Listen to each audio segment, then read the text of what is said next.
2026 সালে দাঁড়িয়ে তৃতীয় বিশ্বযুদ্ধের একদম দোরগোড়ায় ডোনাল্ড ট্রাম্পের তর্জন গর্জন আর ইরানের পাল্টা হুঁশিয়ারি, সব মিলিয়ে মধ্যপ্রাচ্যের আকাশ এখন বারুদের গন্ধে ভারী। পরিস্থিতি এতটাই চরমে যে কোনো সময় একটা ভুল পদক্ষেপ পুরো পৃথিবীকে বদলে দিতে পারে। জর্ডানে যুদ্ধের মহড়া, ট্রাম্পের মাস্টার স্ট্রোক। সবচেয়ে বড় খবর আসছে জর্ডানের মুয়াক সালতি এয়ারবেস থেকে। 19 ফেব্রুয়ারির স্যাটেলাইট ইমেজ দেখে সামরিক বিশেষজ্ঞরা চমকে গেছেন। সেখানে অন্তত 18টি F-35 স্টেলথ ফাইটার জেট মোতায়েন করা হয়েছে। সাথে আছে 6টি EA-18G গ্রোলার, যা শত্রুর রাডার ব্যবস্থাকে নিমেষেই জ্যাম করে দিতে পারে। কেন এই তাড়াহুড়ো? কারণ ইরান সরাসরি হুমকি দিয়েছে যে আরবের কোনো ঘাঁটি ব্যবহার করে যদি তাদের উপর হামলা হয় তবে সেই ঘাঁটি তারা গুঁড়িয়ে দেবে। তাই আম্মান আর জর্ডানের ঘাঁটিগুলোতে এখন প্রায় 4000 মার্কিন সেনা এবং কয়েক ডজন অ্যাটাক ড্রোন 24 ঘন্টা অ্যালার্ট মোডে আছে। 2003 এর পর সবচেয়ে বড় সামরিক সমাবেশ। 2003 সালে ইরাক আক্রমণের পর আমেরিকা আর কখনো এত বড় শক্তি প্রদর্শন করেনি। গত 17 ফেব্রুয়ারি মাত্র 24 ঘন্টার ব্যবধানে মধ্যপ্রাচ্যে পাঠানো হয়েছে আরও 50টি ফাইটার জেট। আকাশে উঠছে F-22 র্যাপ্টর, F-16 এবং বিখ্যাত U-2 স্পাই প্লেন। সাগরের বুকে মোতায়েন আছে 2টি বিশাল এয়ারক্রাফট ক্যারিয়ার আর 1 ডজন যুদ্ধজাহাজ। এক্সিওস রিপোর্টের চাঞ্চল্যকর তথ্য অনুযায়ী ট্রাম্প হয়তো ইরানের ওপর হামলার সবুজ সংকেত দিয়ে দেবেন। ট্রাম্পের একজন উপদেষ্টা বলেছেন, আগামী কয়েক সপ্তাহের মধ্যে সরাসরি সামরিক অ্যাকশন বা কাইনেটিক অ্যাকশন হওয়ার সম্ভাবনা এখন 90%। আমেরিকা এবার শুধু একটা ছোটখাটো হামলা করেই থামবে না। শোনা যাচ্ছে এটি হবে কয়েক সপ্তাহব্যাপী এক বিশাল অপারেশন, যার লক্ষ্য হবে ইরানের পারমাণবিক ক্ষমতা পুরোপুরি ধূলিসাৎ করে দেওয়া। ইরানের দেয়াল পদ্ধতি। ইরানও কিন্তু হাত গুটিয়ে বসে নেই। তারা জানে B-52 বোমারু বিমান বা টমাহক মিসাইল কি করতে পারে। তাই তারা তাদের পারমাণবিক টানেলগুলোর মুখ ব্যাকফিলিং বা মাটি ও কংক্রিট দিয়ে ভরাট করে দিচ্ছে। কেন? যাতে কোনো কমান্ডো রেড বা মিসাইল সরাসরি ভেতরে ঢুকতে না পারে। তারা পুরো দেশটাকে একটা দুর্ভেদ্য দুর্গে পরিণত করার চেষ্টা করছে। থার্ড বনাম ইরানি ড্রোন। চীনা বাণিজ্যিক স্যাটেলাইট মিজিশন জর্ডানের ঘাঁটিতে আমেরিকার বিখ্যাত থার্ড মিসাইল ডিফেন্স সিস্টেম শনাক্ত করেছে। এটি এমন এক সিস্টেম যা মাঝ আকাশেই ইরানের যে কোনো ব্যালিস্টিক মিসাইলকে ধ্বংস করতে পারে। অর্থাৎ আমেরিকা শুধু মারার জন্য নয়, ইরানের পাল্টা আঘাত ঠেকানোর জন্য পুরো ঢাল তৈরি করে রেখেছে। ট্রাম্প প্রশাসন এখন আর আলোচনার টেবিলে বসে সময় নষ্ট করতে চাইছে না। অন্যদিকে ইরানের সুপ্রিম লিডার আয়াতুল্লাহ খামেনিও এক চুল ছাড় দিতে রাজি নন। ডোনাল্ড ট্রাম্পকে সত্যি হামলার বোতাম টিপে দেবেন?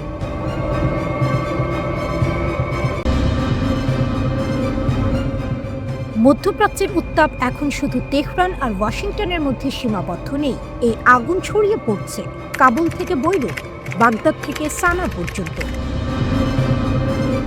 তালেবান স্পষ্ট বার্তা দিয়েছে, যদি যুক্তরাষ্ট্র ইরানের ওপর সামরিক হামলা চালায় তাহলে আফগানিস্তান ইরানের পাশে দাঁড়াবে। তালেবানের মুখপাত্র জাবিউল্লাহ মুজাহিদ ইরানের পশতু ভাষার রেডিওকে দেয়া সাক্ষাৎকারে বলেছেন, তারা যুদ্ধ চায় না, তারা সরাসরি যুক্তরাষ্ট্রের বিরুদ্ধে যুদ্ধে জড়াতে আগ্রহী নয়। কিন্তু যদি ইরান আক্রান্ত হয় তাহলে আফগান জনগণ নিজেদের সামর্থ্যের মধ্যে সংহতি ও সহযোগিতা দেখাবে। এটা সরাসরি যুদ্ধ ঘোষণা নয়। কিন্তু এটি একটি রাজনৈতিক অবস্থান। তালেবান আরও দাবি করেছে, গত জুনে ইসরায়েল ও যুক্তরাষ্ট্র জড়িত যে 12 দিনের সংঘাত হয়েছিল সেখানে ইরানই শেষ পর্যন্ত বিজয়ী হয়েছিল। তাদের মতে ইরানের আত্মরক্ষার অধিকার আছে এবং ভবিষ্যতেও তারা নিজেদের রক্ষা করতে পারবে। এই সমর্থন এমন সময় এলো যখন ইরানের আঞ্চলিক মিত্ররা নিজেদের অবস্থান আরও শক্ত করছে। ইয়েমেনে ইরান সমর্থিত হুথি গোষ্ঠী সামরিক মহড়া জোরদার করেছে। ইরাকের বিভিন্ন শিয়া মিলিশিয়া যুক্তরাষ্ট্রকে কড়া হুঁশিয়ারি দিয়েছে। কাতাইব হিজবুল্লাহ নামের একটি প্রভাবশালী ইরাকি সশস্ত্র গোষ্ঠী বলেছে, ইরানের ওপর হামলা হলে পূর্ণাঙ্গ যুদ্ধ শুরু হতে পারে। লেবাননেও হিজবুল্লাহ নেতৃত্ব ইরানের প্রতি সমর্থন পুনর্ব্যক্ত করেছে। তারা বলছে, ইরানই তাদের প্রতিরোধ আন্দোলনের প্রধান ভরসা। অর্থাৎ যদি যুক্তরাষ্ট্র সরাসরি ইরানের ওপর হামলা করে তাহলে সংঘাত শুধু 2 দেশের মধ্যে সীমাবদ্ধ থাকবে না, এটি বহু দেশের মাটিতে ছড়িয়ে পড়তে পারে। ইরানের বার্তা, আমরা জানি কোথায় আঘাত করব। ইরানের কিছু টেলিভিশন চ্যানেল সম্প্রতি একটি অ্যানিমেটেড ভিডিও প্রকাশ করেছে। সেখানে জর্ডানের মুওয়াফাক সাউতি বিমান ঘাঁটি এর বিস্তারিত চিত্র দেখানো হয়। ভিডিওতে রানওয়ে, বিমান পার্কিং এলাকা, কৌশলগত স্থাপনা সবকিছু জুম করে দেখানো হয়েছে। অনেক বিশ্লেষক বলছেন এটি শুধু প্রতীকী নয়, এটি একটি সতর্কবার্তা। বার্তাটা পরিষ্কার, আমরা জানি কোথায় আঘাত করতে হবে। খবরে বলা হয়েছে ওই ঘাঁটিতে রয়েছে F-15 যুদ্ধ বিমান, F-35A স্টেলথ ফাইটার, A-10C আক্রমণ বিমান এবং ইলেকট্রনিক যুদ্ধের জন্য EA-18G গ্রাউলার। পাশাপাশি সেখানে যুক্তরাষ্ট্রের থার্ড ক্ষেপণাস্ত্র প্রতিরক্ষা ব্যবস্থা মোতায়েন রয়েছে বলে চীনা স্যাটেলাইট চিত্রে দেখা গেছে। এই ঘাঁটির অবস্থানও গুরুত্বপূর্ণ। এটি ইরাক, সিরিয়া, ইসরায়েল ও সৌদি আরবের কাছাকাছি, অর্থাৎ আঞ্চলিক সামরিক অভিযানের জন্য এটি একটি বড় কেন্দ্র। গত বছরের জুনে যুক্তরাষ্ট্রের B-2 বোমারু বিমান ইরানের 3টি পারমাণবিক স্থাপনায় হামলা চালায় বলে জানা যায়। এর জবাবে ইরান কাতারের আল উদেদ ঘাঁটিতে ক্ষেপণাস্ত্র নিক্ষেপ করেছিল। সেই ঘটনার পর থেকে ইরান বলে আসছে তাদের ওপর হামলা হলে তারা অঞ্চলের মার্কিন ঘাঁটিগুলোকে লক্ষ্যবস্তু বানাবে। এখন সেই হুমকি আবার সামনে আসছে। সবচেয়ে বড় ঝুঁকি হলো ভুল হিসাব, একটি ক্ষেপণাস্ত্র, একটি ড্রোন হামলা, একটি ভুল বোঝাবুঝি। এসব থেকেই বড় যুদ্ধ শুরু হতে পারে। পরিস্থিতি এমন জায়গায় দাঁড়িয়েছে যেখানে কাবুল থেকে বৈরুত পর্যন্ত এক ধরনের জোট তৈরি হয়েছে। সবাই সরাসরি যুদ্ধে নামবে না হয়তো, কিন্তু সবাই প্রস্তুতির বার্তা দিচ্ছে। অন্যদিকে যুক্তরাষ্ট্র অঞ্চলে সামরিক উপস্থিতি বাড়াচ্ছে। ফলে মার্জিন ফর মিসক্যালকুলেশন মানে ভুল সিদ্ধান্তের সুযোগ খুবই কম।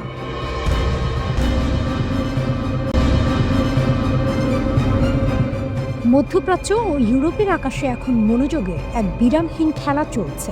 বিমানের নাম, অবস্থান ও উদ্দেশ্য ঘিরে নানা জল্পনা। ইরানের বিরুদ্ধে সম্ভাব্য যুক্তরাষ্ট্রের সামরিক অভিযান নিয়ে সব দিক থেকে চাপ বাড়ছে। যুক্তরাষ্ট্রের যুদ্ধ বিমান ইউরোপ থেকে মধ্যপ্রাচ্যের দিকে। বিবিসি ভেরিফাই এর ট্র্যাকিং তথ্য অনুযায়ী যুক্তরাষ্ট্রের কিছু সামরিক বিমান ইউরোপ থেকে পূর্ব ভূমধ্যসাগরের দিকে গতি নিচ্ছে।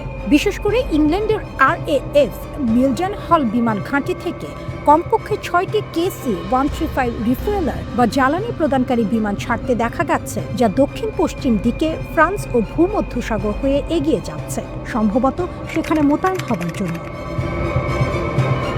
এর পিছনে সাধারণ সামরিক মহড়া নয়, কন্টিনজেন্সি প্ল্যান বা যুদ্ধ পরিকল্পনার ইঙ্গিত থাকতে পারে বলে অনেক বিশ্লেষক মনে করছেন। কিছু রিপোর্টে দেখা গেছে ইউরোপের বিভিন্ন বিমান ঘাঁটিতে অন্যান্য জেট ও লজিস্টিক বিমানও নড়াচড়া করছে, যা ইরান নির্ভর পরিস্থিতিকে আরও জটিল করে দিয়েছে। কেন এমন ঘটছে?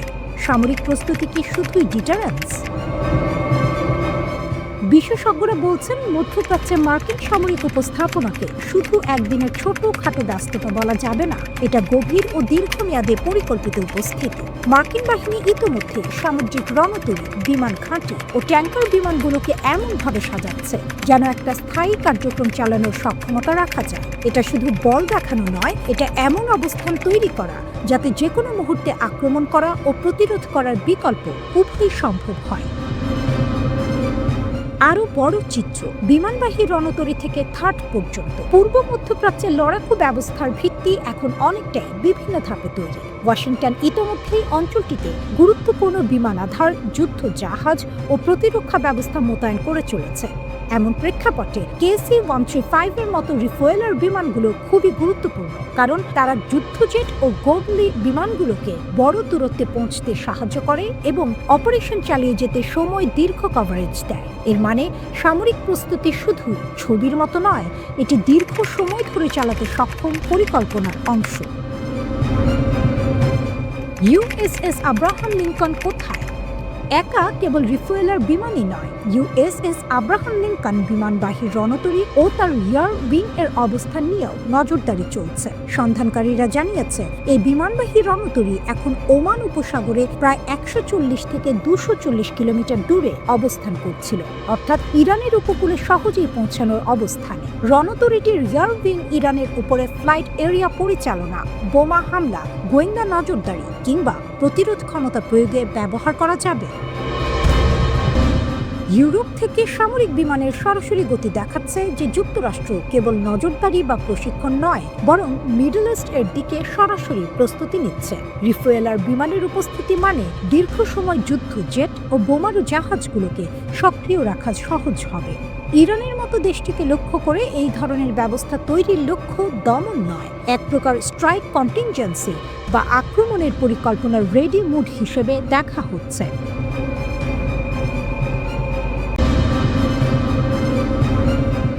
মধ্যপ্রাচ্যে আবারও উত্তেজনা বাড়ছে। একদিকে আমেরিকা ও ইসরায়েল, অন্যদিকে ইরান। প্রশ্ন হচ্ছে, এত শক্তিশালী দুই দেশ একসাথে থাকলেও ইরানকে কি সত্যিই সহজে হারানো সম্ভব? প্রথমে একটা ব্যাপার পরিষ্কার করি, কাগজে কলমে শক্তির তুলনা করলে যুক্তরাষ্ট্র ও ইসরায়েল অনেক এগিয়ে। আধুনিক যুদ্ধ বিমান, বিমানবাহী রণতরী, উন্নত ক্ষেপণাস্ত্র প্রতিরক্ষা ব্যবস্থা সবই আছে। কিন্তু যুদ্ধ শুধু প্রযুক্তির খেলা নয়, কৌশল আর ভৌগোলিক বাস্তবতাও বড় ফ্যাক্টর। ইরান কেন হার্ড টার্গেট? ইরান বিশাল আয়তনের দেশ, পাহাড়ি এলাকা, মরুভূমি, জটিল ভূগোল, যা আক্রমণকারী বাহিনীর জন্য দুঃস্বপ্ন। 2003 সালের ইরাক যুদ্ধের অভিজ্ঞতা এখনও আমেরিকার সামনে উদাহরণ হয়ে আছে। যুদ্ধ শুরু করা সহজ, কিন্তু শেষ করা কঠিন। ইসরায়েল 2025 সালের জুনের সংঘাতে আকাশে আধিপত্য দেখাতে পেরেছিল। ইরানের পুরনো এয়ারফোর্স বড় ধাক্কা খেয়েছিল, তবুও শাসন ব্যবস্থা ভাঙেনি, ক্ষমতার কাঠামো টিকে গেছে। কারণ ইরান বহু বছর ধরে তাদের সামরিক নেটওয়ার্কে রিডান্ড্যান্সি তৈরি করেছে, অর্থাৎ একজন কমান্ডার মারা গেলে আরেকজন দায়িত্ব নেয়, এক ঘাঁটি ধ্বংস হলে আরেকটি সক্রিয় হয়। হরমুজ প্রণালী ইরানের সবচেয়ে বড় অস্ত্র। স্ট্রেইট অফ হরমুজ পৃথিবীর জ্বালানি বাণিজ্যের প্রায় 20% এখান দিয়ে যায়। ইরান বারবার হুমকি দিয়েছে, তাদের অস্তিত্বের ওপর আঘাত এলে তারা এই প্রণালী বন্ধ করে দেবে। যদি তা হয়, বিশ্ববাজারে তেলের দাম আকাশ ছোঁয়া হবে। সৌদি আরব, সংযুক্ত আরব আমিরাত, কাতার সবাই বিপদে পড়বে। অর্থাৎ যুদ্ধ শুধু সামরিক নয়, অর্থনৈতিক সুনামিও ডেকে আনতে পারে। ইরানের মিসাইল দেয়াল। বড় প্রশ্ন, ইরানের আসল শক্তি কোথায়? উত্তর, মিসাইল ও drone. Center for Strategic and International স্টাডিজের বিশ্লেষণ বলছে, মধ্যপ্রাচ্যের সবচেয়ে বড় ও বৈচিত্র্যময় ক্ষেপণাস্ত্র ভান্ডার এখন ইরানের হাতে। তাদের কাছে স্বল্প, মধ্য ও দীর্ঘ পাল্লার হাজার হাজার মিসাইল রয়েছে। উদাহরণ হিসেবে শাহাব 3 প্রায় 1000 কিলোমিটার পাল্লা, সেজ্জিল 2000 কিলোমিটার পর্যন্ত, ফাতাহ 1 হাইপারসনিক দাবি। এছাড়া হাজার হাজার শাহেদ ড্রোন, যা ইউক্রেন যুদ্ধে ব্যবহার হতে দেখা গেছে। এই ড্রোন ও মিসাইল একসাথে ছোড়া হলে সবচেয়ে আধুনিক প্রতিরক্ষা ব্যবস্থাও চাপে পড়ে যায়। উপসাগরীয় অঞ্চলে থাকা মার্কিন ঘাঁটিগুলো এই পাল্লার মধ্যে। ইরানের নৌকৌশল। ইরানের নৌবাহিনী আমেরিকার মতো ব্লু ওয়াটার নৌবাহিনী নয়, বরং উপকূলীয় গেরিলা কৌশলে জোর। ছোট দ্রুতগামী নৌকা, মাইন পাতা, সাবমেরিন, এসব দিয়ে তারা বড় জাহাজকে হয়রান করতে পারে। সংকীর্ণ সমুদ্রপথে সংখ্যাই হয়ে ওঠে শক্তি। Trump factor. সম্প্রতি ডোনাল্ড ট্রাম্প বলেছেন, সঠিক চুক্তি দিলে আক্রমণ হবে না। একই সঙ্গে অতিরিক্ত বিমানবাহী রণতরী মোতায়েনের কথাও জানিয়েছেন। অর্থাৎ চাপ ও আলোচনা দুটো পথই খোলা রাখা হয়েছে। কিন্তু এখানে বড় ঝুঁকি আছে। যদি যুদ্ধ শুরু হয়, ইরান সরাসরি ইসরায়েল বা মার্কিন ঘাঁটিতে আঘাত হানতে পারে। তাদের আঞ্চলিক মিত্ররাও সক্রিয় হতে পারে। ফলে সংঘাত সীমাবদ্ধ না থেকে পুরো অঞ্চলে ছড়িয়ে পড়ার আশঙ্কা।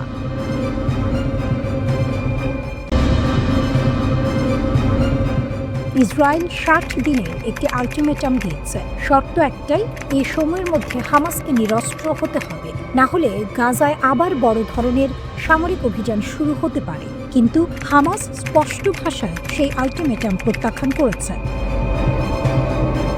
ঘটনার শুরু জেরুজালেমে এক সম্মেলনে। সেখানে ইসরায়েলি মন্ত্রী পরিষদের সচিব ইয়োসি ফুক্স বলেন, যদি 60 দিনের মধ্যে হামাস অস্ত্র না ছাড়ে, তাহলে ইসরায়েল আবার অভিযান শুরু করবে। তিনি আরও দাবি করেন, এই 2 মাস সময় দেওয়ার অনুরোধ নাকি যুক্তরাষ্ট্র প্রশাসনের পক্ষ থেকেই এসেছে।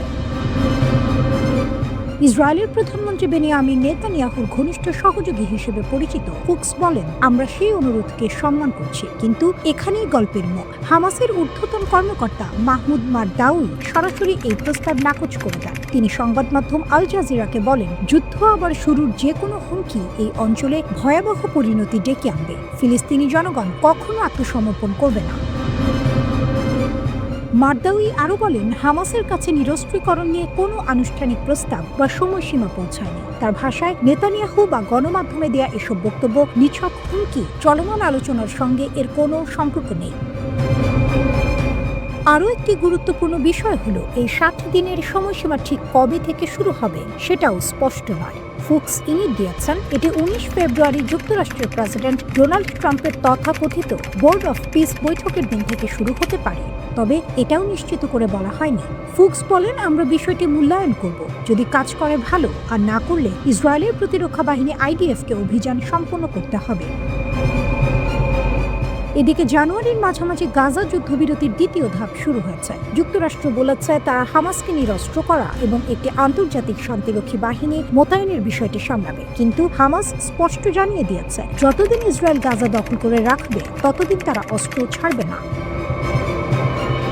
এই অবস্থান নতুন নয়। এর আগে বিদেশে অবস্থানরত হামাসের রাজনৈতিক নেতা খালেদ মেশালও নিরস্ত্রীকরণের আহ্বান প্রত্যাখ্যান করেছিলেন। তার যুক্তি ছিল পরিষ্কার, দখলদার শক্তির অধীনে থাকা জনগণের কাছ থেকে অস্ত্র কেড়ে নেওয়া মানে তাদেরকে সহজ শিকার বানিয়ে দেয়া।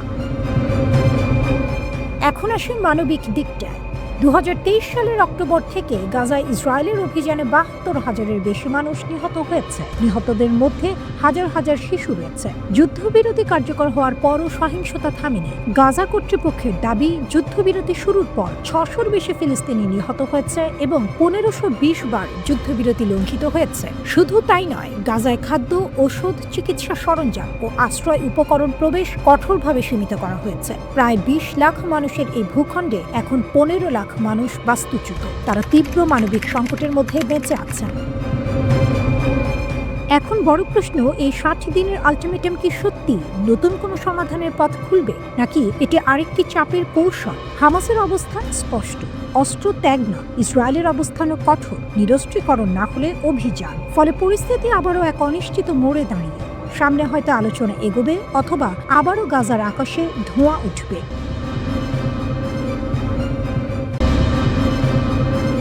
মধ্যপ্রাচ্যের আকাশে এখন এক ধরনের অদৃশ্য চাপা শব্দ। বাইরে থেকে বোঝা যায় না, কিন্তু ভেতরে ভেতরে উত্তাপ বাড়ছে। ইরানের সঙ্গে উত্তেজনা বাড়ার পর যুক্তরাষ্ট্র একাধিক বিমানবাহী রণতরী পাঠিয়েছে ওই অঞ্চলে। বিশাল দানবের মতো সমুদ্রে ভাসছে ইউএসএস আব্রাহাম লিঙ্কন এবং ইউএসএস জেরাল্ড আর ফোর্ড। দূর থেকে দেখলে মনে হবে ভাসমান একটি শহর, 4টি ফুটবল মাঠের সমান লম্বা। উপর দিয়ে যুদ্ধ বিমান ওঠানামা করছে, নিচে হাজারো নাবিকের ব্যস্ততা। এই দৃশ্য অনেকের কাছে শক্তির প্রতীক, কিন্তু শক্তিরও ভয় আছে। বিশ্লেষকেরা বলছেন, এই উত্তেজনার আড়ালে আরও বড় একটি সমীকরণ তৈরি হচ্ছে, সেটি চীনকে ঘিরে। প্রতিরক্ষা বিশেষজ্ঞদের ধারণা, ইরান ও যুক্তরাষ্ট্রের টানাপোড়েনকে চীন একটি লাইভ ল্যাবরেটরি হিসেবে দেখছে।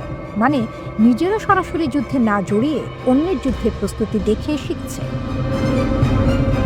চীনের হাতে আছে DF-26 ধরনের ক্ষেপণাস্ত্র, যাকে অনেকে ক্যারিয়ার কিলার বলে। কয়েক হাজার কিলোমিটার দূর থেকে লক্ষ্যভেদ করতে পারে বলে দাবি করা হয়। আধুনিক মিসাইল প্রযুক্তির যুগে তাই বিমানবাহী রণতরী আর অজেয় নেই, এই কথাই এখন শোনা যাচ্ছে। পেন্টাগনের সাম্প্রতিক কিছু বক্তব্যে উদ্বেগের ইঙ্গিত মিলেছে। বিশেষ করে চীনের উপকূল ঘেঁষে যুদ্ধে জড়ালেই যুক্তরাষ্ট্রের জন্য পরিস্থিতি কঠিন হতে পারে, এমন আশঙ্কা স্বীকার করা হয়েছে। প্রযুক্তি, মিসাইল নেটওয়ার্ক, নজরদারি, সব মিলিয়ে চীন এখন ভিন্ন এক বাস্তবতা। পশ্চিমা গোয়েন্দা সূত্রের দাবি, ইরানের অ্যান্টিশিপ ব্যালিস্টিক মিসাইল ব্যবস্থাকে লক্ষ্য নির্ধারণে সহায়তা করছে চীন। অর্থাৎ সমুদ্রে ভাসমান মার্কিন রণতরীগুলোর অবস্থান নির্ভুলভাবে ধরতে সহায়তা দেওয়া হচ্ছে। যদি তা সত্যি হয়, তাহলে ব্যাপারটা শুধু ইরান যুক্তরাষ্ট্র বিরোধ নয়, এর ভেতরে আরও বড় খেলা আছে। চীন বহু বছর ধরে একটি কৌশল তৈরি করেছে, যাকে অনেকে A2 বা AD বা অ্যান্টি অ্যাক্সেস কৌশল বলে। এর উদ্দেশ্য হলো নির্দিষ্ট কোনো অঞ্চল, যেমন তাইওয়ান বা দক্ষিণ চীন সাগর, সেখানে যুক্তরাষ্ট্রের নৌ ও বিমান শক্তিকে ঢুকতে না দেয়া, অথবা ঢুকলেও কার্যকর হতে না দেয়া।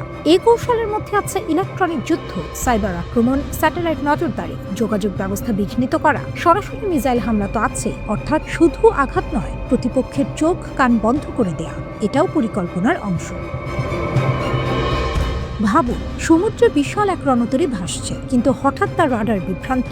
যোগাযোগ লাইন দুর্বল, আকাশে শত্রু কোথায় তা স্পষ্ট বোঝা যাচ্ছে না। এমন পরিস্থিতিতে শক্তিশালী জাহাজও অসহায় হয়ে পড়তে পারে। বিশ্লেষকেরা মনে করছেন, ইরানকে ঘিরে বর্তমান উত্তেজনা চীনের জন্য এক ধরনের পরীক্ষাগার হয়ে উঠেছে। নিজেরা ঝুঁকি না নিয়েই তারা মার্কিন বাহিনীর চলাফেরা, প্রতিরক্ষা ব্যবস্থা, প্রতিক্রিয়ার ধরন সব পর্যবেক্ষণ করতে পারছে।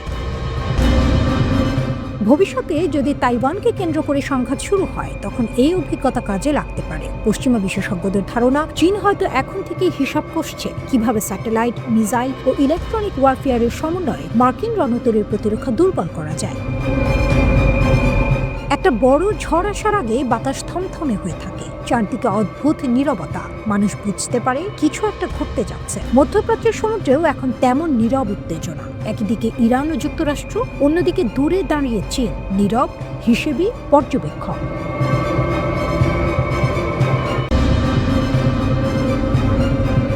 জেনেভার আকাশে কূটনীতির নরম আলো। কথার টেবিলে বসেছিল তিন শক্তি, যুক্তরাষ্ট্র, ইরান ও রাশিয়া। লক্ষ্য ইরান সংকটের সুরাহা, রাশিয়া ইউক্রেন যুদ্ধের রক্তাক্ত অধ্যায়ের ইতি। কিন্তু ইতিহাস কি কখনো এত সহজে বাঁক নেয়?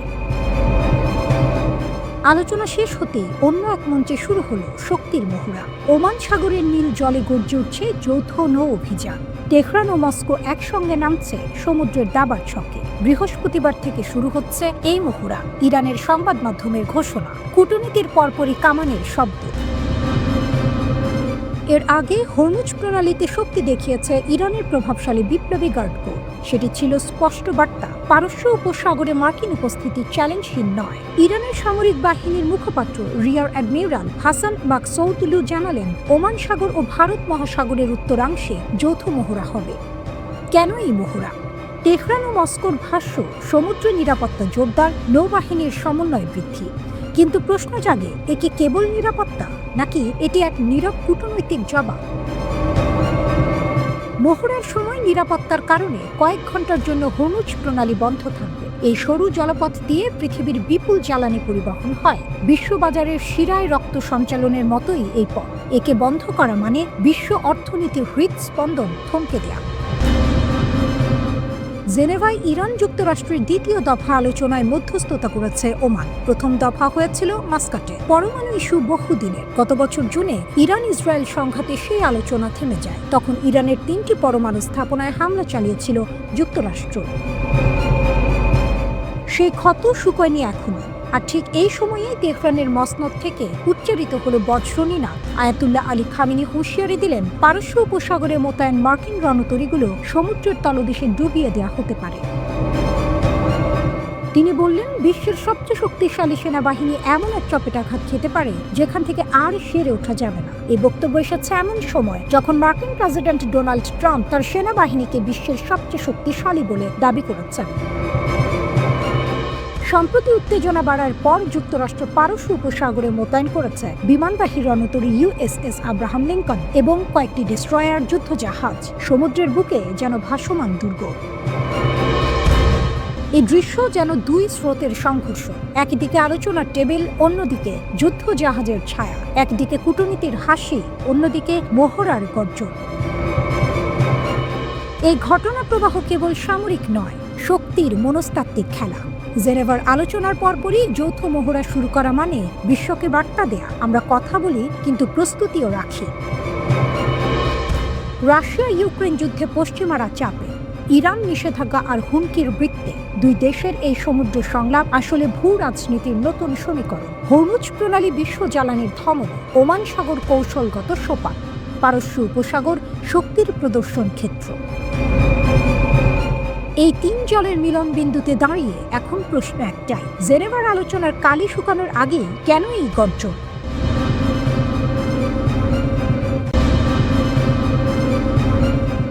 একটি যুদ্ধজাহাজ কি সত্যি সমুদ্রের রাজা, নাকি তার চেয়েও ভয়ঙ্কর কিছু এখন পানির নিচে অপেক্ষা করছে?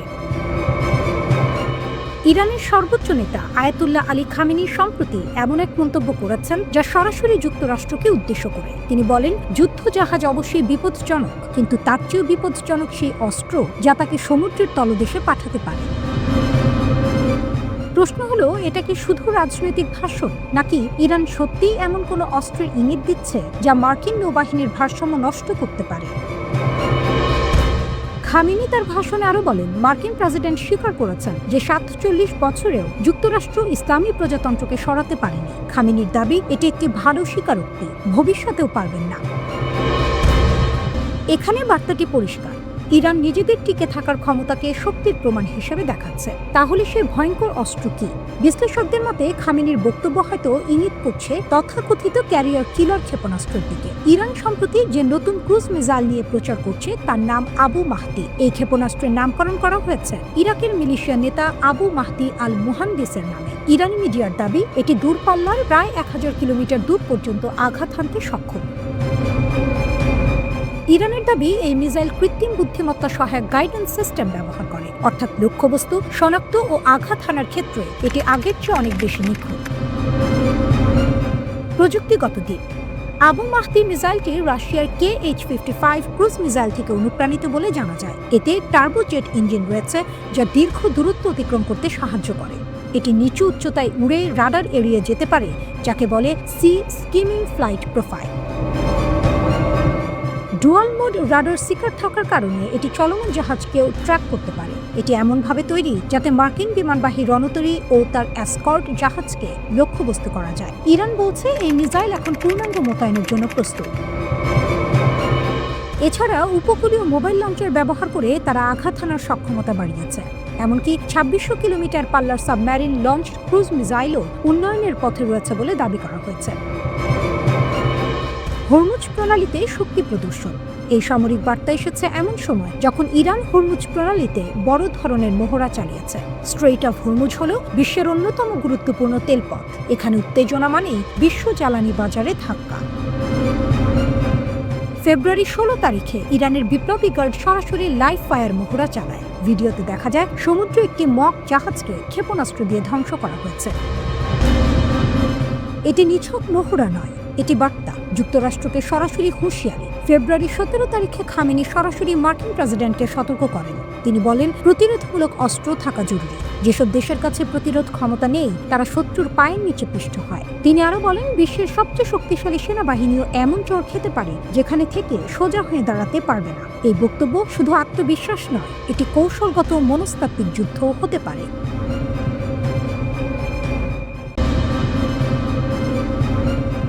ইরান বনাম আমেরিকা, যুদ্ধ হবে নাকি চুক্তি? মধ্যপ্রাচ্যে এখন একটা ভয়ের আবহ তৈরি হয়েছে। একদিকে আমেরিকা, অন্যদিকে ইরান। দুই পক্ষই শক্তি দেখাচ্ছে, কিন্তু আসলে কি হচ্ছে? কেনই উত্তেজনা? আর সত্যিই কি যুদ্ধ লাগবে? ইরানের ব্যালিস্টিক ক্ষেপণাস্ত্র ব্যবস্থা লক্ষ্য করে হামলা চালানোর জন্য প্রস্তুতি নিচ্ছে ইসরায়েল। এখন অপেক্ষা কেবল যুক্তরাষ্ট্রের সবুজ সংকেতে। এই তথ্য জানিয়েছে ইসরায়েলের সরকারি সম্প্রচার মাধ্যম KAN কান। খবর তুরস্কের রাষ্ট্র পরিচালিত বার্তা সংস্থা আনাদোলু। KAN জানিয়েছে, ইসরায়েল ইরানের ব্যালিস্টিক ক্ষেপণাস্ত্র হামলা চালাতে পারে এমন আলোচনা এমন সময় জোরালো হয়েছে যখন যুক্তরাষ্ট্রের প্রেসিডেন্ট ডোনাল্ড ট্রাম্প ইরানের বিরুদ্ধে হামলার নির্দেশ দেবেন কিনা তা নিয়ে ব্যাপক জল্পনা চলছে। ইরান কি করছে লুকিয়ে লুকিয়ে? রয়টার্সের হাতে আসা স্যাটেলাইট ছবি দেখাচ্ছে অবাক করা সদৃশ্য। ইরান তার সামরিক ঘাঁটিগুলো গোপনে মেরামত করছে এবং আরও শক্তিশালী করছে। তেহরান থেকে মাত্র ৩০ কিলোমিটার দূরে পার্চিন কমপ্লেক্স ইরানের সবচেয়ে সংবেদনশীল সামরিক স্থাপনাগুলোর একটি। স্যাটেলাইট ছবিতে দেখা যাচ্ছে এখানে নতুন কংক্রিটের ঢাল তৈরি করে উপরে মাটি চাপা দেওয়া হয়েছে। উদ্দেশ্য একটাই, বিমান হামলা থেকে রক্ষা। ইস্পাহান পারমাণবিক স্থাপনায় সুড়ঙ্গের মুখগুলো মাটি দিয়ে ভরাট করা হচ্ছে। সিরাজের কাছে ব্যালিস্টিক মিসাইল ঘাঁটি মেরামত করা হয়েছে। কোন মিসাইল ঘাঁটিতে ক্ষতিগ্রস্ত ভবনে নতুন ছাদ বসানো হয়েছে। সহজ কথায়, ইরান পরবর্তী যে কোনো হামলার জন্য নিজেকে প্রস্তুত করছে। ট্রাম্প কি বলছেন? ডোনাল্ড ট্রাম্প সরাসরি হুমকি দিয়েছেন, বলেছেন পারমাণবিক আলোচনা ব্যর্থ হলে ইরানি সামরিক হামলা হতে পারে। এমনকি B-2 স্টেলথ বোমারু বিমান পাঠানোর কথাও বলেছেন। ট্রাম্পের ভাষ্য হলো, ইরান চুক্তি চায়, কারণ চুক্তি না হলে যে পরিণতি হবে সেটা তারা চায় না। আমেরিকা ইতিমধ্যে ইরানের কাছাকাছি সমুদ্রে যুদ্ধ জাহাজ মোতায়েন করেছে। ইরান কি জবাব দিল? ইরানের সর্বোচ্চ নেতা আয়াতুল্লাহ খামেনি পাল্টা হুঁশিয়ারি দিয়েছেন। তার বক্তব্য, পৃথিবীর সবচেয়ে শক্তিশালী সেনাবাহিনীও এমন আঘাত খেতে পারে যেখান থেকে উঠে দাঁড়ানো কঠিন হয়ে যায়। একই সাথে ইরান হরমুজ প্রণালীর দিকে লাইভ মিসাইল ছুড়েছে। কয়েক ঘন্টার জন্য এই গুরুত্বপূর্ণ জলপথ বন্ধ রেখেছে। এটা নিছক মোহরা নয়, এটা বার্তা। হরমুজ প্রণালী কেন এত গুরুত্বপূর্ণ? এই একটা জলপথ দিয়ে সৌদি আরব, কুয়েত, ইরাক, কাতার, বাহরাইন, সংযুক্ত আরব আমিরাত এবং ইরানের তেল ও গ্যাস বহনকারী বিশাল ট্যাঙ্কার যায়। এর বেশিরভাগই যায় এশিয়ার বাজারে। এই পথ বন্ধ হলে বিশ্বের জ্বালানি বাজারে ভূমিকম্প হবে। ইরান জানে এটা, আমেরিকাও জানে। রাশিয়া কোথায়? এই উত্তেজনার মাঝেই রাশিয়ার নৌবাহিনী ইরানের বন্দরে ভিড়েছে। ওমান উপসাগরে যৌথ নৌ মহড়া করেছে। এটা কাকতালীয় নয়। রাশিয়া স্পষ্ট বার্তা দিচ্ছে ইরান একা নয়। আসল পরিস্থিতি কি? দুই পক্ষই আলোচনা চাইছে, কিন্তু দুই পক্ষই শক্তি দেখাচ্ছে। ওমানের মধ্যস্থতায় 2 দফা আলোচনা হয়েছে। ইরান বলছে তারা পারমাণবিক অস্ত্র বানাচ্ছে না, যে কোনো যাচাই বাছাইয়ে রাজি। কিন্তু ইতিহাস বলে, যখন দুই পক্ষ একসাথে আলোচনার টেবিলে বসে আর অস্ত্রের মুখ একে অপরের দিকে তাক করে রাখে, সেই পরিস্থিতি যে কোনো মুহূর্তে বিস্ফোরণ হতে পারে।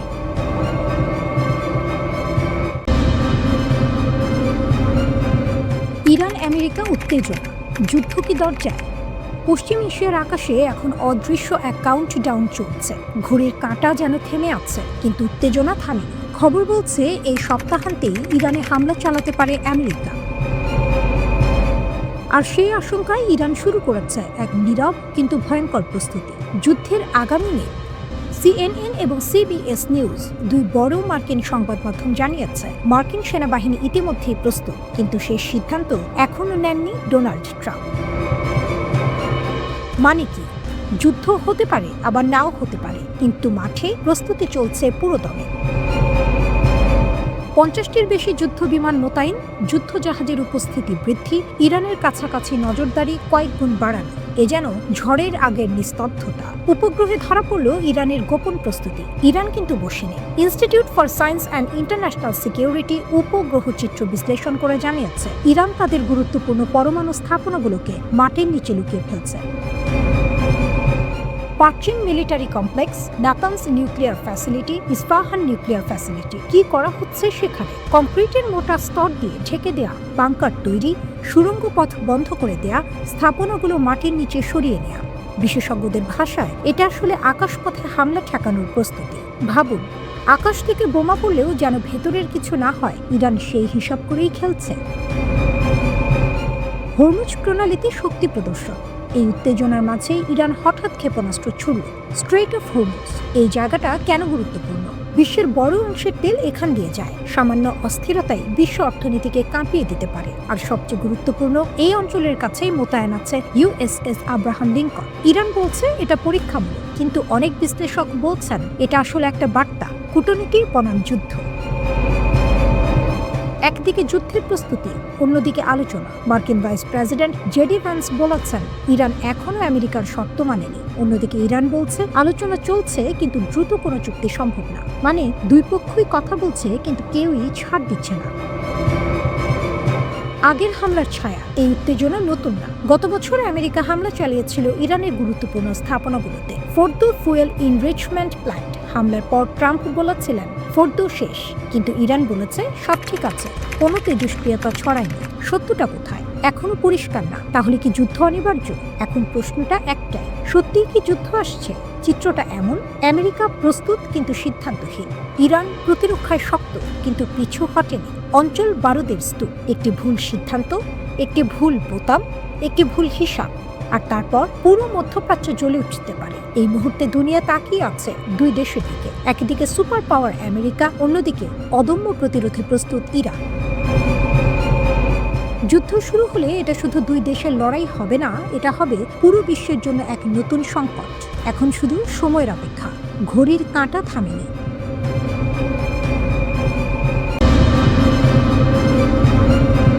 এই মুহূর্তে লোহিত সাগর আর আরব সাগরের দিকে তাকালে একটা অদ্ভুত টানটান উত্তেজনা বোঝা যায়। বাইরে থেকে শান্ত, কিন্তু ভেতরে ভেতরে কিছু যেন বদলাচ্ছে। খবর এসেছে ইয়েমেনের হুথি বিদ্রোহীরা নাকি তাদের ক্ষেপণাস্ত্র ও ড্রোনের গুদাম সরিয়ে নিচ্ছে। ইসরায়েলি সংবাদ মাধ্যম কান নিউজ বলছে এটা কোনো সাধারণ স্থানান্তর নয়। সম্ভাব্যভাবে যুক্তরাষ্ট্র জাহাজে হামলার প্রস্তুতির অংশ হিসেবেই এই পদক্ষেপ নেওয়া হয়েছে। এখানে একটি বিষয় বুঝতে হবে, গত মে মাস থেকে এই অঞ্চলে একটি ভঙ্গুর শান্ত অবস্থা ছিল।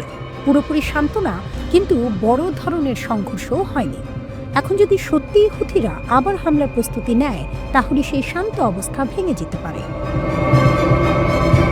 আল জাজিরার প্রতিবেদনে বলা হয়েছে, হুথিদের বিরুদ্ধে লড়াইরত একটি গোষ্ঠীর সূত্র মার্কিন প্রশাসনকে জানিয়েছে, লোহিত সাগর ও আরব সাগরে থাকা মার্কিন জাহাজগুলোর উপর আবার হামলা চালানোর জন্য হুথিরা কার্যকরভাবে প্রস্তুতি নিচ্ছে। মানে বিষয়টা শুধু গুজব নয়, অন্তত কিছু গোয়েন্দা তথ্য এমন ইঙ্গিত দিচ্ছে। এখন প্রশ্ন হলো, কেন এই মুহূর্তে? এর পেছনে আরেকটা বড় প্রেক্ষাপট আছে। যুক্তরাষ্ট্র সম্প্রতি আরব সাগরে একটি বিমানবাহী রণতরী এবং অতিরিক্ত যুদ্ধ জাহাজ মোতায়েনের সিদ্ধান্ত নিয়েছে। কারণ হিসেবে বলা হচ্ছে ইরানের ওপর সম্ভাব্য হামলার প্রস্তুতি। এর আগে জানা যায়, মার্কিন নৌবাহিনীর আব্রাহাম লিঙ্কন ক্যারিয়ার স্ট্রাইক গ্রুপকে দক্ষিণ ইয়েমেনের জলসীমার দিকে সরিয়ে নেওয়া হয়েছে। ইরান ভিত্তিক সংবাদ সংস্থা WANA এক সামরিক গোয়েন্দা সূত্রের বরাত দিয়ে এই খবর জানিয়েছে। এই বহরে রয়েছে একাধিক ডেস্ট্রয়ার এবং একটি সহায়ক সাবমেরিন। বর্তমানে তারা ইয়েমেনের সোকোট্রা দ্বীপের পূর্ব দিকে এডেন উপসাগরের কাছে অবস্থান করছে। এখানে দূরত্বের হিসাবটা গুরুত্বপূর্ণ।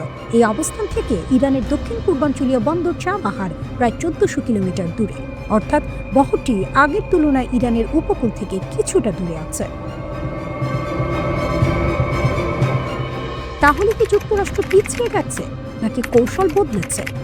ইরানি কর্মকর্তারা এর মধ্যেই সতর্কবার্তা দিয়েছেন, অঞ্চলে যুক্তরাষ্ট্রের সামরিক তৎপরতা বাড়ছে।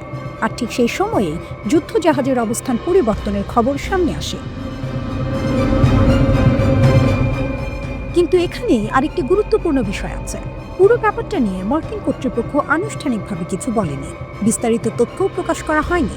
ফলে নিশ্চিতভাবে বলা কঠিন এটা সরাসরি ইরানকে লক্ষ্য করে পদক্ষেপ, নাকি আঞ্চলিক নিরাপত্তার সাধারণ প্রস্তুতি। অন্যদিকে হুথিরা এর আগে একাধিকবার লোহিত সাগরে জাহাজে হামলা চালিয়েছে। তারা বলেছে, গাজা যুদ্ধের প্রেক্ষাপটে তারা ইসরায়েল সম্পর্কিত বা পশ্চিমা স্বার্থ জড়িত জাহাজগুলোকে লক্ষ্য করছে। এতে আন্তর্জাতিক বাণিজ্য রুট বড় চাপের মুখে পড়ে। অনেক শিপিং কোম্পানি বিকল্প পথ নিতে বাধ্য হয়। লোহিত সাগর ও বাব আল মানদেব প্রণালী বিশ্ব বাণিজ্যের জন্য অত্যন্ত গুরুত্বপূর্ণ। এখানে যদি আবার বড় মাত্রার হামলা শুরু হয়, তার প্রভাব শুধু মধ্যপ্রাচ্যে সীমাবদ্ধ থাকবে না। ইউরোপ, এশিয়া সব জায়গায় সরবরাহ শৃঙ্খল ও জ্বালানি বাজারে প্রভাব পড়তে পারে। সব মিলিয়ে এখনো পরিস্থিতি খুব স্পর্শকাতর। একদিকে যুক্তরাষ্ট্র সামরিক উপস্থিতি জোরদার করছে, অন্যদিকে হুথিদের সম্ভাব্য হামলার প্রস্তুতির খবর আসছে। এর পেছনে ইরান যুক্তরাষ্ট্র উত্তেজনার ছায়াও আছে, কিন্তু বাস্তবতা হলো এখনো কোনো আনুষ্ঠানিক নিশ্চিত ঘোষণা নেই। অনেক তথ্যই বিভিন্ন সূত্রের উপর নির্ভর করছে। এই অবস্থায় সবচেয়ে বড় প্রশ্নটা হলো, এটা কি কেবল শক্তির প্রদর্শন, নাকি সত্যি নতুন করে সংঘর্ষের কাউন্টডাউন শুরু হয়ে গেছে?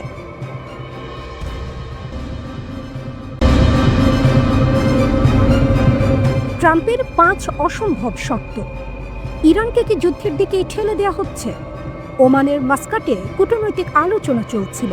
টেবিলে চা, কাগজ, হাসি মুখ। কিন্তু ঠিক সেই সময়ে ভারত মহাসাগরে জড়ো হচ্ছে মার্কিন নৌবাহিনীর বিশাল বহর। একদিকে আলোচনা, অন্যদিকে যুদ্ধের প্রস্তুতি। প্রেসিডেন্ট ডোনাল্ড ট্রাম্প ভেনেজুয়েলায় রাজনৈতিক সাফল্যের পর এবার ইরানের দিকে নজর দিয়েছেন। কূটনৈতিক মহলের দাবি, তিনি এমন 5টি শর্ত দিয়েছেন যা মানা ইরানের পক্ষে প্রায় অসম্ভব। ইসরায়েলি সংবাদ মাধ্যম মা আরিফ জানিয়েছে, ওয়াশিংটনের মূল দাবিগুলো হলো, ইরানের কাছে থাকা প্রায় 400 কেজি সমৃদ্ধ ইউরেনিয়াম হস্তান্তর করতে হবে, সব পারমাণবিক স্থাপনা ধ্বংস করতে হবে, ব্যালিস্টিক ক্ষেপণাস্ত্র সক্ষমতা বন্ধ করতে হবে, মধ্যপ্রাচ্যের মিত্র গোষ্ঠীগুলোর প্রতি সমর্থন বন্ধ করতে হবে, আঞ্চলিক সামরিক নেটওয়ার্ক ভেঙে দিতে হবে। শুনতে কি আলোচনার প্রস্তাব মনে হচ্ছে, নাকি চূড়ান্ত আলটিমেটাম? অনেক বিশ্লেষক বলছেন, এগুলো আসলে আলোচনার ভাষা নয়, এগুলো এমন শর্ত যা প্রত্যাখ্যান করার জন্যই দেওয়া হয়। ট্রাম্প নিজেও এনবিসি নিউজকে বলেছেন, ইরানের সর্বোচ্চ নেতা আয়াতুল্লাহ আলী খামেনির এখন খুব চিন্তিত হওয়া উচিত। তার আত্মবিশ্বাসের পেছনে ভেনেজুয়েলার উদাহরণ আছে, কিন্তু বিশেষজ্ঞরা সতর্ক করছেন, ইরান আর ভেনেজুয়েলা এক নয়। ইরান গত 45 বছর ধরে নিষেধাজ্ঞা, চাপ, হুমকির মধ্যে টিকে আছে। তারা এই ধরনের পরিস্থিতির জন্য প্রস্তুত। ইরানের সশস্ত্র বাহিনীর chief of staff major general Abdur Rahim Musavi জানিয়েছেন, তাদের সামরিক নীতি এখন রক্ষাত্মক নয়, আক্রমণাত্মক। তারা অপ্রতিসম যুদ্ধনীতি গ্রহণ করেছে, মানে সরাসরি যুদ্ধ নয়, ড্রোন, ক্ষেপণাস্ত্র, আঞ্চলিক মিত্রদের মাধ্যমে পাল্টা আঘাত। চ্যাথম হাউসের পরিচালক ব্রন ওয়েল ম্যাডক্স বলেছেন, ব্যালিস্টিক ক্ষেপণাস্ত্রই ইরানের প্রধান প্রতিরক্ষা। এটা বন্ধ মানে নিজেদের পুরোপুরি অরক্ষিত করে দেয়া। ইসরায়েলি বিমান শক্তি বা মার্কিন স্টেলথ বোমারু বিমানের সামনে দাঁড়ানোর কোনো ঢাল থাকবে না। কোনো ইরানি সরকার এমন সিদ্ধান্ত নেবে না। এদিকে ইসরায়েলের প্রধানমন্ত্রী বেনিয়ামিন নেতানিয়াহু আলোচনায় আস্থা রাখছেন না। ইসরায়েলের জ্বালানি মন্ত্রী ইলি কোহেন বলেছেন, ইরানের সঙ্গে চুক্তির কোনো মূল্য নেই। অন্যদিকে হিজবুল্লাহর প্রধান শেখ নাইম কাশেম জানিয়ে দিয়েছেন, যদি যুদ্ধ শুরু হয় তারা নিরপেক্ষ থাকবে না। তার ভাষায় এটি হবে অস্তিত্বের লড়াই। মার্কিন পররাষ্ট্রমন্ত্রী মার্কো রুবিও ক্ষেপণাস্ত্র কর্মসূচি নিয়ে আলোচনার ওপর জোর দিচ্ছেন, কিন্তু তেহরান স্পষ্ট করেছে ক্ষেপণাস্ত্র নিয়ে কোনো আপোষ নয়। ইউরেনিয়াম সমৃদ্ধকরণ ৩.৬৭% নামিয়ে আনার বিষয়ে নমনীয়তা থাকতে পারে, কিন্তু সামরিক সক্ষমতা ধ্বংসের প্রশ্নে তারা অনড়। হোয়াইট হাউসও খুব আশাবাদী নয়। তারা বলছে, আঞ্চলিক মিত্রদের অনুরোধেই আলোচনা চলছে। পর্যবেক্ষকদের মতে বড় কোনো সমঝোতা না হলে সংঘাতের ঝুঁকি বাড়বে। ট্রাম্পের জনপ্রিয়তা দেশে কমছে। ইতিহাস বলে, অনেক সময় বাইরের সংঘাত অভ্যন্তরীণ রাজনীতিতে সমর্থন যোগায়। কিন্তু ইরানে হামলা মানে শুধু দুই দেশের যুদ্ধ নয়, এতে জড়িয়ে পড়তে পারে পুরো মধ্যপ্রাচ্য। তেলবাজার অস্থির হবে, আঞ্চলিক গোষ্ঠীগুলো সক্রিয় হবে, সব মিলিয়ে পরিস্থিতি খুবই সংবেদনশীল।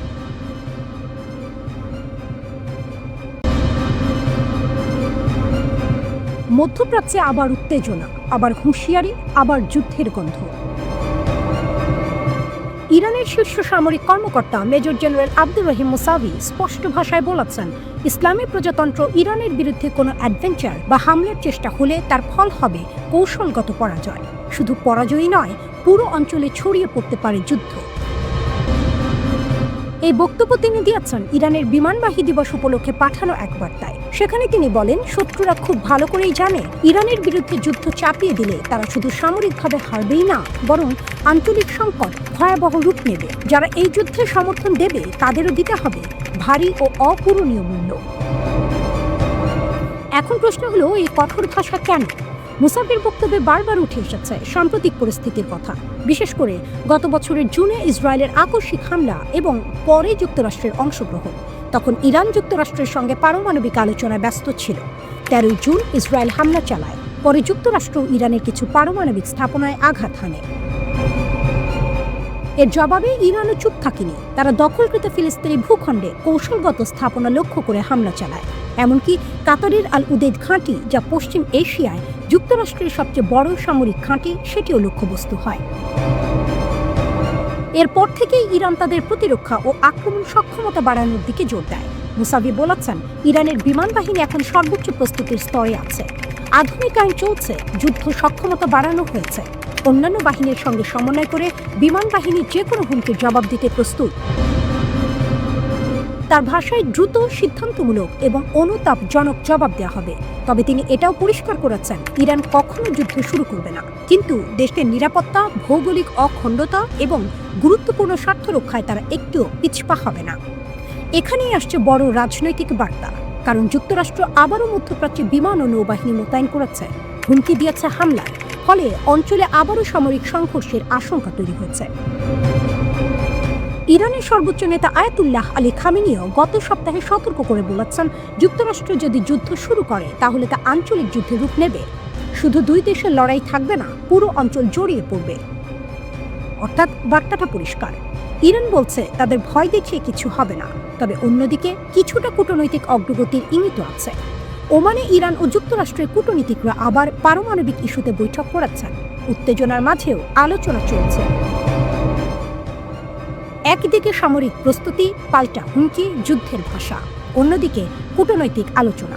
দুটি পথই খোলা। যদি যুক্তরাষ্ট্র বা তার মিত্ররা সামরিক পথে এগোয়, ইরান বলছে তার জবাব শুধু সীমিত থাকবে না, পুরো অঞ্চল কাঁপবে। কিন্তু যদি আলোচনা সফল হয় তাহলে বড় সংঘর্ষ এড়ানো সম্ভব।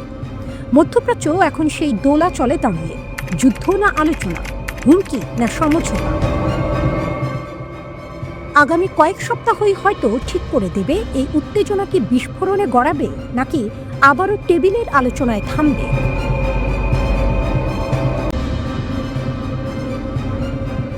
মিসাইল নয়, বিস্ফোরণ নয়, আকাশে কোনো ধ্বংসাবশেষও নয়, তবুও হঠাৎ করে একটি স্যাটেলাইট অচল হয়ে যেতে পারে। শুনতে সাইফাই সিনেমার মতো লাগছে, তাই না? কিন্তু সাম্প্রতিক দাবি বলছে চীন এমন একটি প্রযুক্তি তৈরি করেছে যা নাকি মহাকাশে থাকা স্যাটেলাইটকে চুপচাপ অক্ষম করে দিতে পারে উচ্চ ক্ষমতার মাইক্রোওয়েভ দিয়ে। চীনের north West institute of nuclear technology দাবি করেছে তার একটি নতুন পালস পাওয়ার ড্রাইভার তৈরি করেছে, নাম TPG-1000CS। দৈর্ঘ্য প্রায় 4 মিটার, ওজন প্রায় 5 টন। আগের প্রজন্মের সিস্টেমের তুলনায় অনেক ছোট ও বহনযোগ্য। দাবি করা হচ্ছে এই ডিভাইস 1 মিনিটে প্রায় 2 লাখ উচ্চ শক্তির পালস তৈরি করতে পারে, আর সর্বোচ্চ শক্তি 20 গিগাওয়াট পর্যন্ত বৈদ্যুতিক পালস। এই সংখ্যা কেন গুরুত্বপূর্ণ? প্রতিরক্ষা বিশ্লেষকদের মতে মাত্র 1 গিগাওয়াট ফোকাসড মাইক্রোওয়েভ শক্তি নাকি নিম্ন কক্ষপথের স্যাটেলাইটকে গুরুতরভাবে ক্ষতিগ্রস্ত করতে পারে। সেখানে যদি 20 গিগাওয়াট হয় তাহলে সেটি অনেক বড় লাভ। কিন্তু এখানে একটি বিষয় মনে রাখা জরুরি, এইসব তথ্য মূলত চীনা সূত্রের দাবি, স্বাধীনভাবে যাচাই করা হয়নি।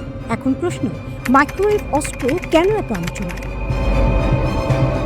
প্রচলিত অ্যান্টি স্যাটেলাইট মিসাইল যদি কোনো স্যাটেলাইট ধ্বংস করে তাহলে মহাকাশে বিপুল পরিমাণ ধ্বংসাবশেষ তৈরি হয়। সেই ধ্বংসাবশেষ উচ্চ গতিতে ঘুরতে থাকে এবং অন্য স্যাটেলাইটকেও আঘাত করতে পারে, এমনকি আক্রমণকারী দেশের স্যাটেলাইটও ঝুঁকিতে পড়ে। মাইক্রোওয়েভ অস্ত্রের ধারণা আলাদা। এটি সরাসরি বিস্ফোরণ ঘটায় না, বরং শক্তিশালী ইলেকট্রোম্যাগনেটিক পালস দিয়ে স্যাটেলাইটের ইলেকট্রনিক্স পুড়িয়ে দিতে পারে। বাইরে থেকে স্যাটেলাইট অক্ষত দেখাবে, কিন্তু ভেতরের সার্কিট কাজ করা বন্ধ করে দেবে।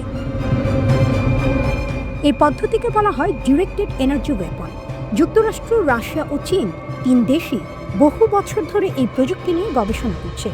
এখানে সবচেয়ে আলোচিত নাম স্টারলিংক। স্টারলিংক হল স্পেসএক্সের তৈরি একটি বাণিজ্যিক স্যাটেলাইট নেটওয়ার্ক। এটি উচ্চ গতির ইন্টারনেট দেয়, কিন্তু ইউক্রেন যুদ্ধে এটি শুধু ইন্টারনেট নয়, কৌশলগত হাতিয়ার। ইউক্রেনের সেনাবাহিনী স্টারলিংক ব্যবহার করে নিরাপদ যোগাযোগ, ড্রোন সমন্বয়, আর্টিলারি টার্গেটিং এবং রিয়েল টাইম ডেটা শেয়ার করেছে। রাশিয়ার অবকাঠামো হামলার পর বেসামরিক হাসপাতাল ও জরুরি সেবাও এই নেটওয়ার্কের ওপর নির্ভর করেছে। এই কারণে রাশিয়া প্রকাশ্যে সতর্ক করেছে, যে কোনো বাণিজ্যিক স্যাটেলাইট যদি যুদ্ধ প্রচেষ্টায় সরাসরি সহায়তা করে সেটি বৈধ লক্ষ্য হতে পারে। অ্যাসোসিয়েটেড প্রেস একটি রিপোর্ট প্রকাশ করে, সেখানে দাবি করা হয় রাশিয়া নাকি এমন একটি অস্ত্র তৈরি করছে যা একসঙ্গে বহু স্টারলিংক স্যাটেলাইট অচল করতে পারে, এমনকি ছোট উচ্চগতির প্যালেট ছড়িয়ে একটি কক্ষপথকে বিপজ্জনক করে তোলার পরিকল্পনার কথাও উঠে আসে। তবে এসব দাবিও আনুষ্ঠানিকভাবে নিশ্চিত হয়নি। অন্যদিকে ইরানও নাকি উন্নত ইলেকট্রনিক ওয়ারফেয়ার প্রযুক্তি ব্যবহার করে অভ্যন্তরীণ বিক্ষোভের সময় কিছু স্টারলিংক টার্মিনাল অকার্যকর করেছিল। মহাকাশ এখন শুধু গবেষণা বা যোগাযোগের জায়গা নয়, এটি নতুন যুদ্ধক্ষেত্র। আগে যুদ্ধ মানে ছিল স্থল, আকাশ, সমুদ্র। এখন যুক্ত হয়েছে স্পেস ডোমেইন। এখানে ধ্বংস মানে বিস্ফোরণ নয়, কখনো শুধু একটি সিগন্যাল বন্ধ হয়ে যাওয়া, একটি স্যাটেলাইট চুপ করে যাওয়া, একটি দেশের যোগাযোগ অন্ধকারে ডুবে যাওয়া।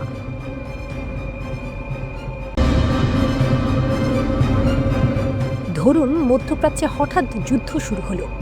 প্রথমে হয়তো আকাশে মিসাইল, তারপর ড্রোন, তারপর সাইবার হামলা, তারপর তেলের দাম হু হু করে বাড়ছে।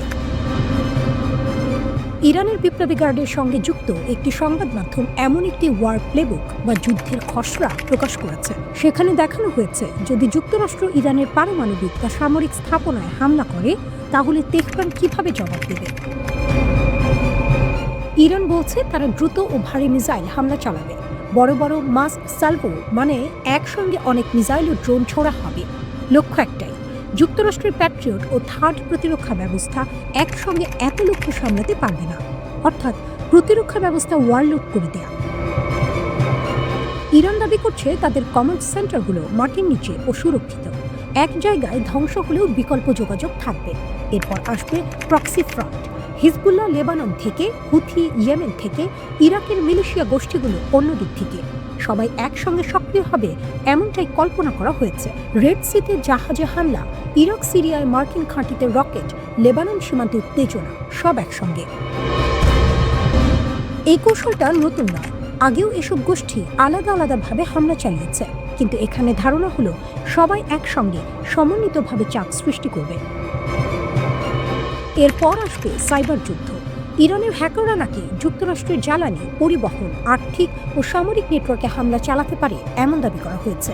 বিদ্যুৎ গ্রিড, ব্যাংকিং সিস্টেম, লজিস্টিক্স সব জায়গায় বিঘ্ন ঘটানো হতে পারে। আরেকটি বড় অস্ত্র হরমুজ প্রণালী।